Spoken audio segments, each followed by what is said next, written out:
App Planning for Success. Brought to you by Software Accelerator Playbook. On Instagram at S.A.Playbook. Today on the podcast, we're talking about how do you know whether you're on the right track or not. Now, when you're building your app, there's so many different pieces that it can get overwhelming, right? There's just the ideation, the visioneering, what value are we giving people? How are they going to flow through the app? How much should we build now versus building later? How do we prove that this is going to make money? How can we get started, actually building this thing and get some sort of money generated as opposed to building something huge and just crossing our fingers? Should we build something small and start building a community and start building an email list and get ads going and all that stuff? There's so many different pieces to pay attention to, and even just within the realm of technicalities and just technical how your app is going to work,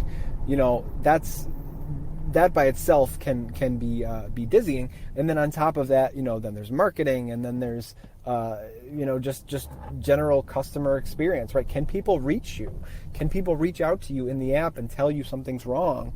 Or are you dependent on your dev team to be kind of doing due diligence all the time and making sure that stuff doesn't break?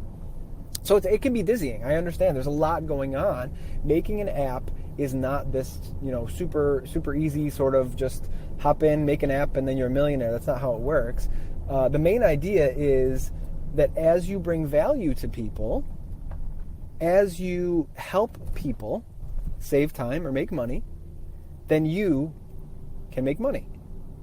So you can also use this for yourself, right? I mean, if you've got a process in your own business where something's taking a really long time and it's really frustrating and you don't want to waste your time, doing this manual task anymore, you can automate that sort of thing. And in that case, you'll know you're on the right track because you know exactly what you're planning, right? I mean, you're doing you've done a manual process over and over again, and now instead of you doing it, you want the software to do it instead. So in that case, if you're heading towards building that, then you're on the right track. But if you're building something for a new audience, if you're building a new idea that hasn't been done before, then there's a layer of a big question mark kind of hanging in the balance there, which is should I even be doing this? Should I even be attempting this? And there's a few different thoughts there. One is that if you don't hold on to it for long enough, then it can't grow to actually be functional for a good enough number of people that actually makes it profitable. So what I mean by that is a lot of people bail on their ideas too early, and because they bail on their ideas too early, then all that energy is wasted, and ultimately, it can't get improved from that baseline vision. So baseline vision is when you first have that sort of like, hey, I want to make this thing. Here's what I think I want. Here's what it'll do. Blah, blah, blah. Once you get that actually into a working app, then you're going to get a feature request, or you're going to think of something new, or there's going to be a spark. You're going to wake up in the middle of the night and go, oh, if I just did this thing, or if I just changed that one thing or added this one module, then all of a sudden the whole thing's going to be way better. And that sort of iteration is what really, really helps a product succeed, because then you're not just working based on your own vision. You are actually taking the response from the audience, the people who are using it, and turning that into actionable advice, and actually building out your product to just make it better, continually making it better.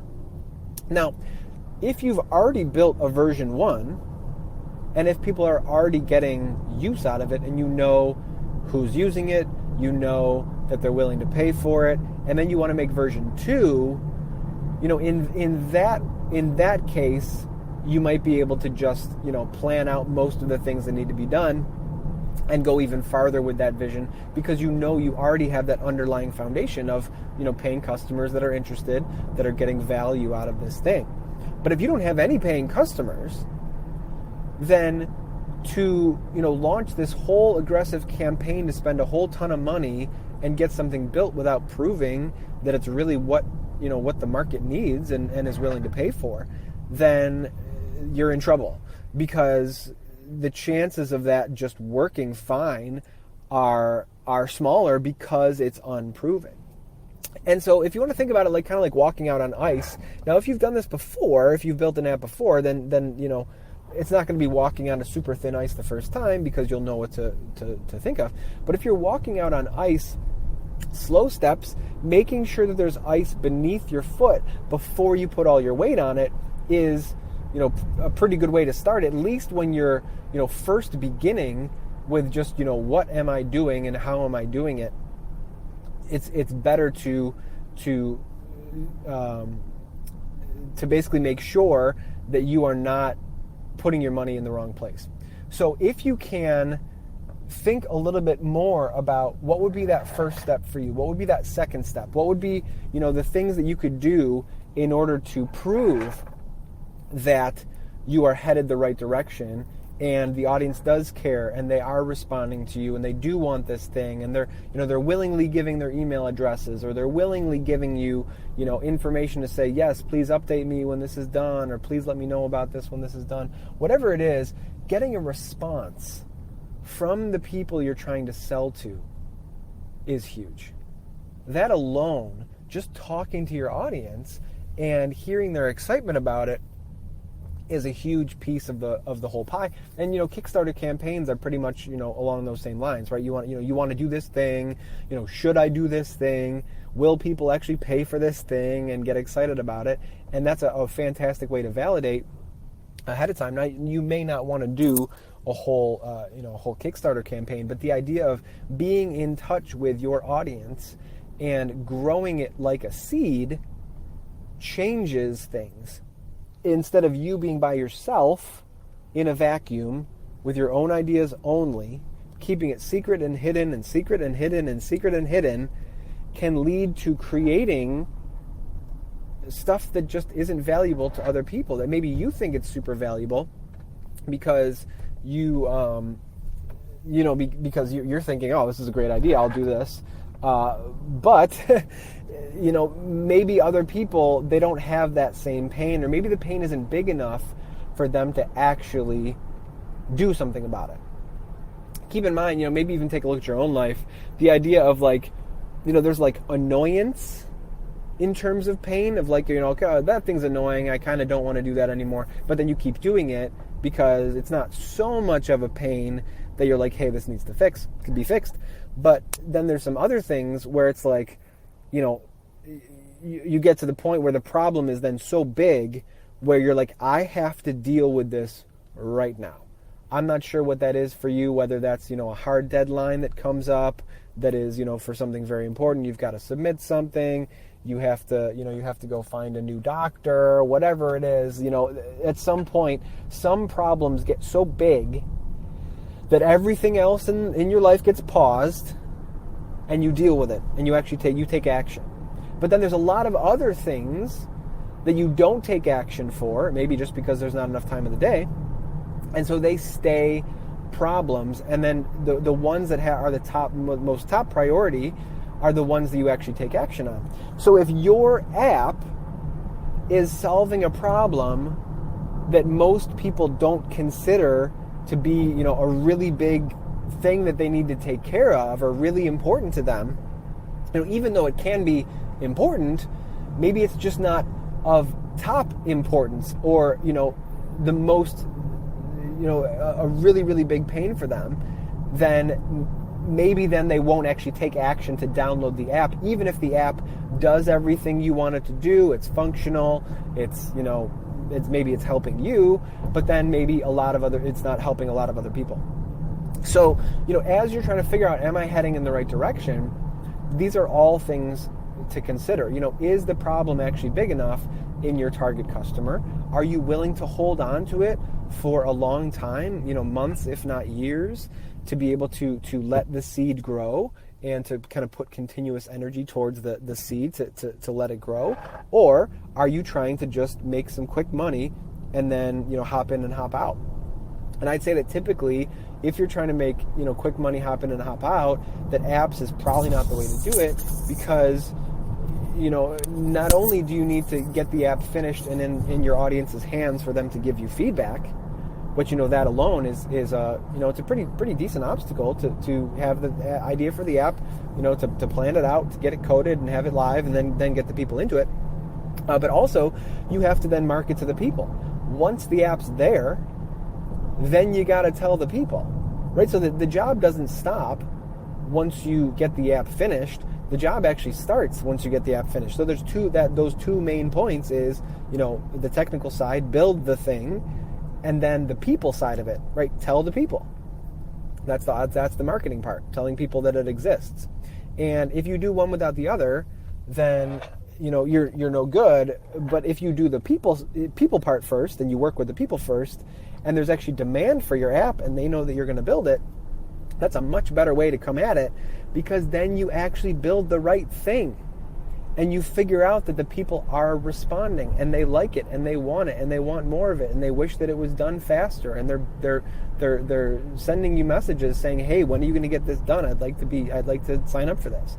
So keep that in mind, that if you're trying to build in secret, you're going to have that huge obstacle in front of you, which is that you haven't talked to many people about this, and lots of people have not raised their hand saying that they want this. So if you're trying to figure out whether you're in the right go in the right direction, and you're so scared about your idea being stolen that you won't tell anybody, then very easily you could drop a lot of money and have it be for something that people don't really care about.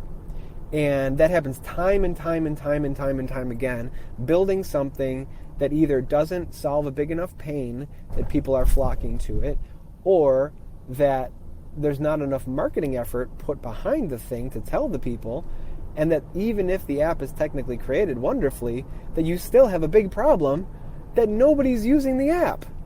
So please consider that as you move forward, that while there's kind of a lot of different things for you to pay attention to and figure out whether you're on the right track, and we can even get into the weeds about whether your planning cycle and dev cycle is correct to make sure that you're actually getting what you're asking for, and that they're building it efficiently along those lines.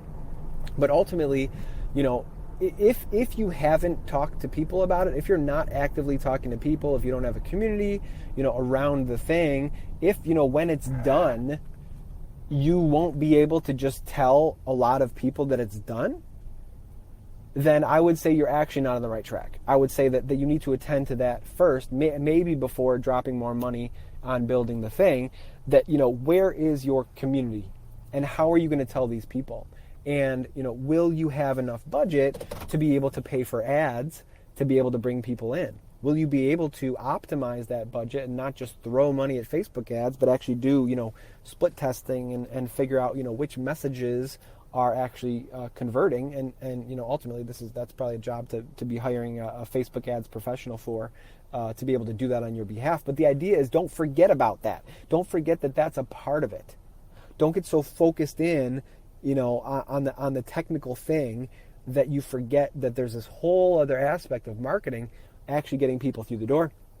And if you can start on that sooner than later, that will then give you information that will help inform the development of the product. So then you actually put your money on things that people have told you that they want. And I know that this might seem, depending on where you're on are in the process, this might seem a little bit harder than this might seem a little bit difficult, but it's better for you to face this difficulty before spending thousands of dollars versus the pressure after spending thousands of dollars and then realizing, oh, I don't know who to talk to and I don't know how to get their attention. If you don't know how to get their attention, it's a problem now or later. And if you attend to it later, then that means after you've dropped thousands of dollars, then you start going to talk to people, you may actually find that no, you were actually going the wrong direction. And the money that you just spent to build this thing was all for naught. And it's trash now, and you have to build a different angle, or you have to build a different thing. And if you flip that, if you go to the people first, if you talk to the people first, if you figure out what the pain point is, if you make sure that everything they're saying, the darts that they're throwing, land on your bullseye. That the darts that they're throwing where they're saying, this is a struggle, and this is a struggle, and I don't like doing this, and I don't like doing this, and I wish there was an app that does this. If all of those darts that those people are throwing hit your bullseye of what you're going to be making, then you know you're headed the right direction. So ultimately, the short answer is, I probably could have made this podcast about 5 seconds long. Go talk to people. Go talk to the people. If you talk to the people, you get feedback. Now, you might have a thought here where like, oh man, I really don't want somebody to steal my idea. And I hear this a lot, the idea, people trying to keep their idea close to their chest. And I want to, and keep in mind, you're welcome to believe anything you want about that. But from my experience, ideas mean almost nothing. They're worth almost nothing. What really is worth money is action and execution. Just think of the idea of like Uber, right? It's a pretty simple idea. People can, drive other people around. Great. How many people do you think had that idea? How many people do you think said, oh man, I had the idea for Uber. Oh man, I had that idea. Right? Because it's pretty easy to think of an idea. You just have to think of it. Oh, this thing could happen and that thing could happen. But now think of how difficult it actually was to build Uber. All the legalities they had to go through, all the safety concerns they had to go through, all the automations, all the, just making it work, the infrastructure, getting drivers to sign up to be hired, getting customers to start using the app at the same time the drivers have signed up to be hired. It's a whole big thing. And in fact, let's talk about that tomorrow. But I just want to leave that with you that if you just have an idea, it's really not worth much. And if somebody steals it, what would they have to do in order to actually steal it? Well, they would have to have your vision, which they don't. Maybe they have, the rough idea you've said, but they don't have your full vision. They don't have your personality. They don't have your expertise and your know-how in your field or whatever, would cause you to build this thing. So they don't have that. They are still going to have to drop money on it. They're still going to have to find a dev team, find somebody to help plan the app. They're going to have to find somebody to test the app. They're going to have to find somebody to market the app and help them, find users for it. And they're basically going to have to bail on their dreams and their ambitions and their ideas and do yours instead. And what I would say is the chance of somebody devoting their life, devoting the next 2-3 years of their life to your idea and being able to execute it